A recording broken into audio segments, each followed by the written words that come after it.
Cuando escuchas la palabra marxismo, ¿qué es lo primero que te viene a la mente? Probablemente fábricas grises, la hoz y el martillo, y la lucha de clases del siglo XIX. Pero, ¿y si te dijera que el marxismo no murió en 1989? Que se ha transformado, adoptando nuevos colores y nuevas batallas. Hoy, analizamos la revolución del arco iris, la rama renovada y, para muchos, radicalmente necesaria del materialismo histórico para el mundo en crisis en el que vivimos. Para entender la renovación, primero debemos entender que necesitaba ser renovado. Karl Marx y Friedrich Engels escribieron en un mundo donde la fábrica era el centro del universo. Su análisis materialista se centró en la contradicción principal, los dueños del capital, la burguesía, contra los que solo tenían su fuerza de trabajo, el proletariado. La solución era simple, la revolución obrera para tomar los medios de producción. Pero el siglo XX fue complejo. El marxismo-leninismo en la práctica creó estados burocráticos y, a menudo, opresivos, que fallaron en liberar al individuo. Mientras tanto, en Occidente, el capitalismo no colapsó, se adaptó, creando una clase media y un estado de bienestar que diluyeron la conciencia de clase tradicional. El marxismo clásico parecía un mapa antiguo tratando de navegar por una ciudad moderna. Se centraba demasiado en la economía de la fábrica y pasaba por alto otras formas de dominación que eran igual de reales para la gente. Marx usó la herramienta del materialismo histórico, analizar la sociedad a través de sus condiciones materiales, pero su enfoque era reduccionista al creer que la clase lo explicaba todo. Aquí es donde entra la revolución del arco iris. Este término no se refiere a un solo partido político, sino a una corriente teórica y práctica que busca sintetizar la crítica anticapitalista de Marx con los movimientos sociales modernos. Es como una gran estructura que une el feminismo, el antirracismo, la ecología y los derechos LGBTQI, pero bajo una premisa fundamental, que todas estas luchas están conectadas por la estructura económica del sistema. La renovación clave es la identificación de una segunda contradicción del capitalismo. El marxismo clásico veía la contradicción entre capital y trabajo.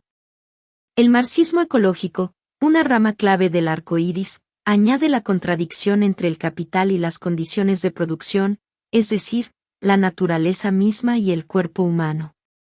Esto significa que el capitalismo no solo explota al obrero en la fábrica, también explota el medio ambiente que necesitamos para sobrevivir y precariza la vida de las mujeres, las minorías raciales y las comunidades LGBTQI, usándolos como mano de obra barata o como chivos expiatorios políticos. La revolución del arco iris sostiene que no puede ser verdaderamente ecologista sin ser anticapitalista, porque el capitalismo requiere crecimiento infinito en un planeta finito. Y no puede ser verdaderamente feminista sin criticar un sistema que infravalora el trabajo de cuidados que históricamente hacen las mujeres. ¿Cómo pasó esto? No fue magia. Fue un debate teórico de décadas. Figuras como Antonio Gramsci empezaron a hablar de hegemonía cultural. El capitalismo no solo domina por la fuerza, sino por las ideas. En los años 60 y 70, la nueva izquierda empezó a dudar de que el proletariado industrial fuera el único motor de cambio. Vieron potencial en los estudiantes, los movimientos de derechos civiles y los grupos feministas. Teóricos postmarxistas, como Ernesto Laclau y Chantal Mouffe argumentaron que la identidad de clase no es algo dado automáticamente por la economía, sino algo que se construye políticamente.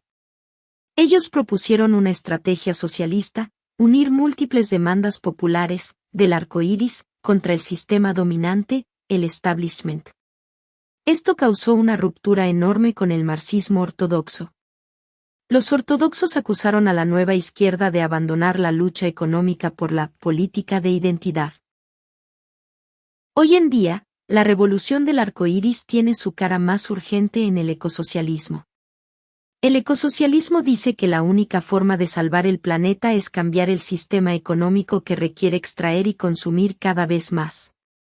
Propone una reorganización democrática de la producción basada en las necesidades humanas y los límites ecológicos, no en el beneficio privado.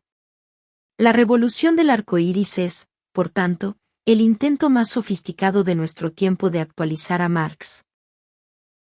Pero esta revolución del arco iris, al final, es la sofisticada readecuación de una doctrina que, en la práctica, llevó a la ruina a las naciones que la implementaron.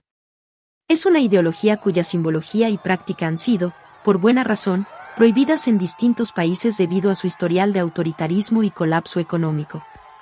El ecosocialismo, bajo la bandera de salvar el planeta, propone medidas que, en el mundo real, reducirán drásticamente la producción mundial, sofocando la innovación y creando potencialmente una crisis económica y humanitaria sin precedentes. No es un modelo de desarrollo, sino de limitación. Paralelamente, el feminismo radical y la ideología de género se basan en constructos que ignoran y van directamente en contra de la biología básica de nuestra especie.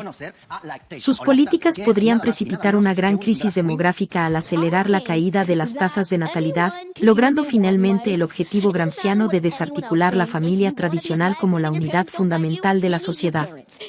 Entonces, ¿es esta pluralidad una verdadera solución o simplemente una máscara más para el mismo viejo autoritarismo económico y social, ahora con colores más llamativos? La historia nos da razones para ser extremadamente escépticos.